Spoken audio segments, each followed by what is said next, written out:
मुझसे दोस्ती करोगे? मैं यहाँ पर नया आया हूँ। कौन हो तुम? हम तुम्हें नहीं जानते।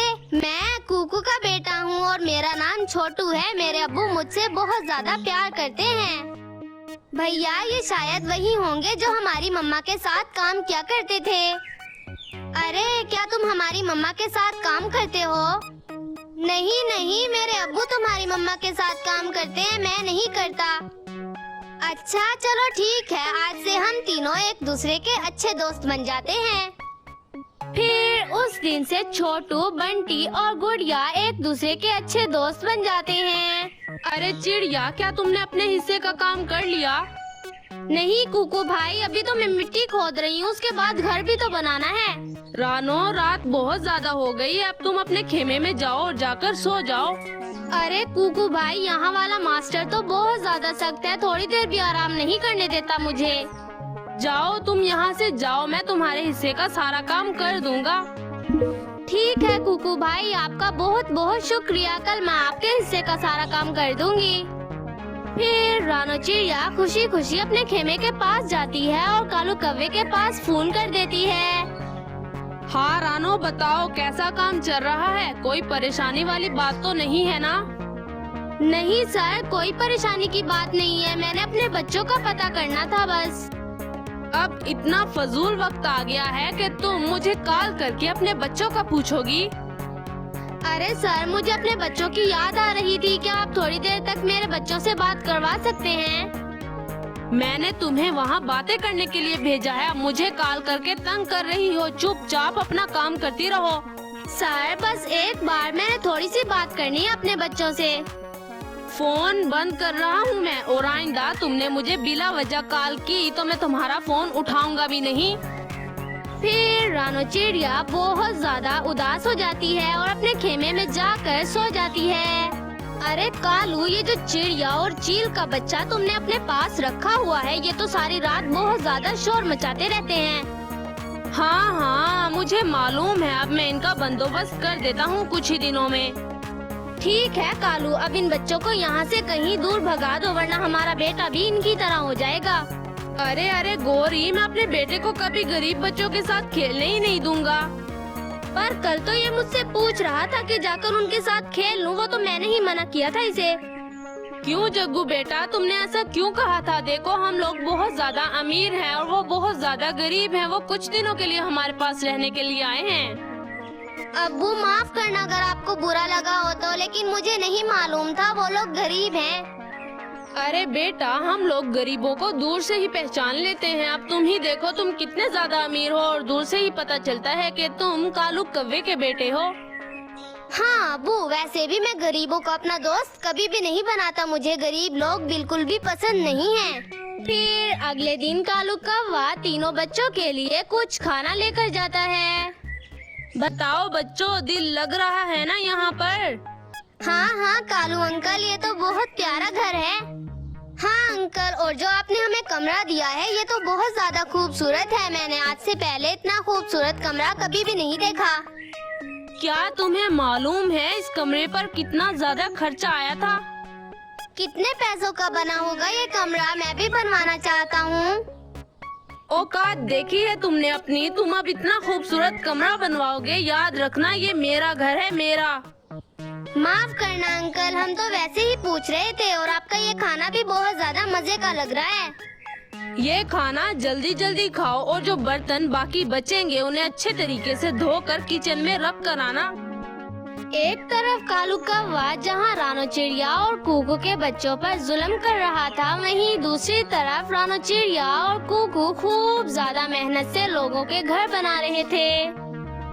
देखो चिड़िया, आज मैंने बहुत ज्यादा काम किया है, मेरे सर में बहुत ज्यादा दर्द हो रहा है।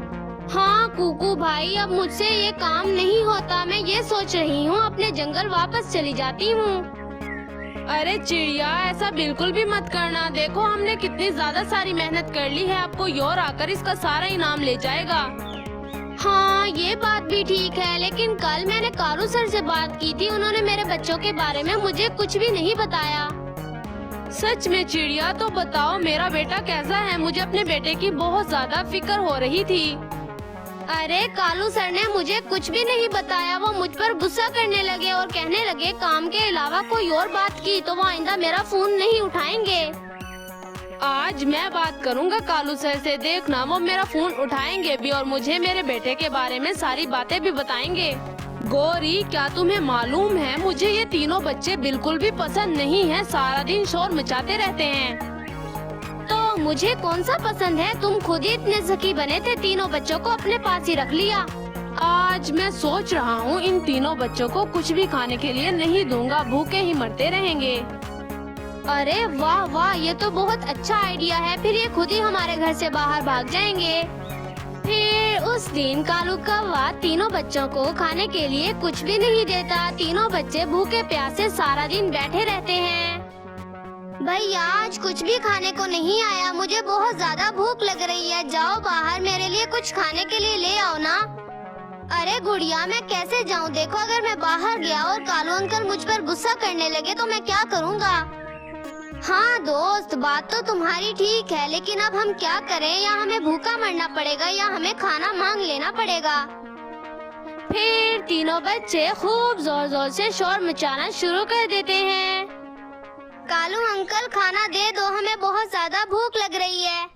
हाँ कालू अंकल, लगता है आज हमें भूल गए हैं, जल्दी से हमें खाना दे दो। बच्चों की आवाज सुनकर कालू कौवा गुस्से में तीनों बच्चों के पास आता है। तुम तीनों इतना ज्यादा शोर क्यों मचा रहे हो? क्या तुम्हारे बाप का घर है कि जितना मर्जी शोर मचाओगे तुम तीनों?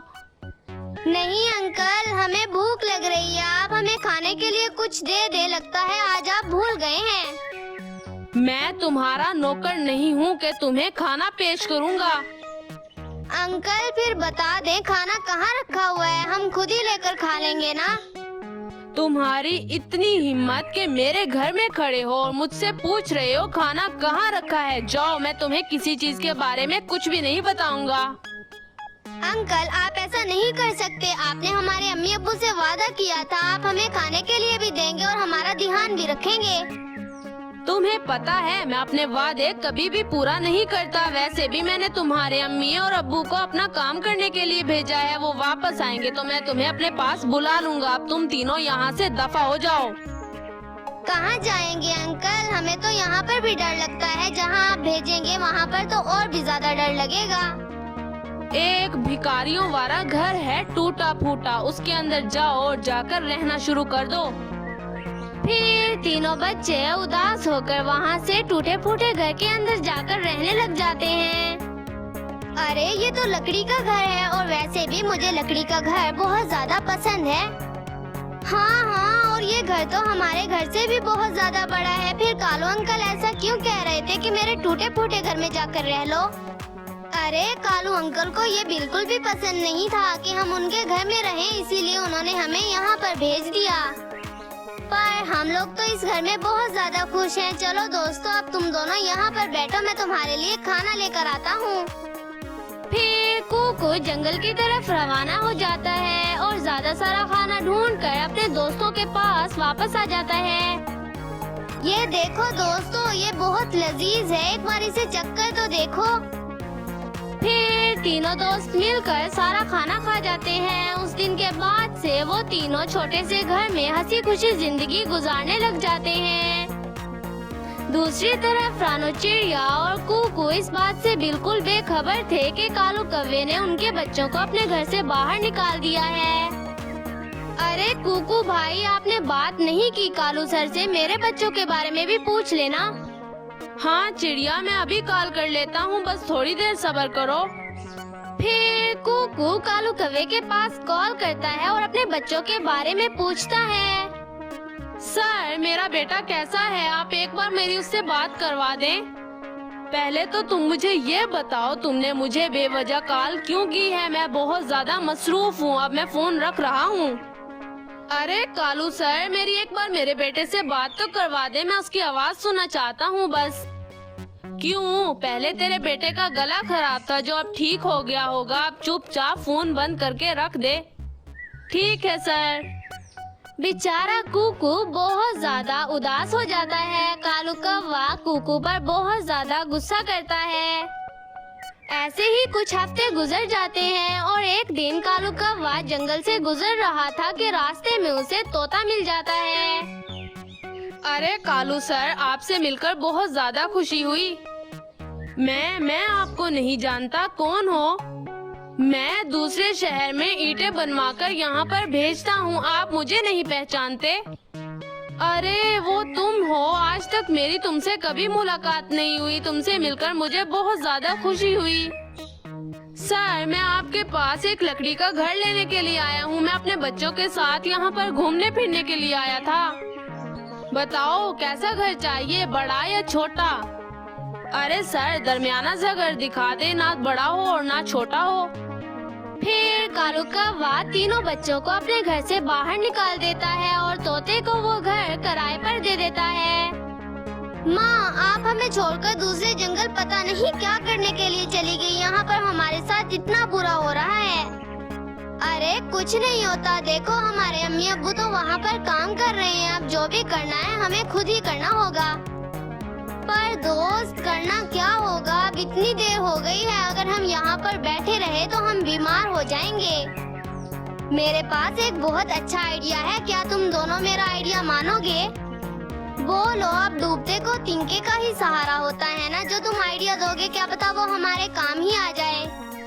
तो मेरा दादा जूते का काम किया करता था और मुझे जूता बहुत अच्छा बनाना आता है। अरे ये जूते कहाँ से आ गए? देखो हम घर से बाहर बैठे हैं, हमें घर बनाना है ना कि जूते। हम लोग जूते का एक खूबसूरत घर बनाएंगे। देखो इस जंगल में कोई भी जूते का घर नहीं है, ये एक अनोखा घर बन जाएगा फिर।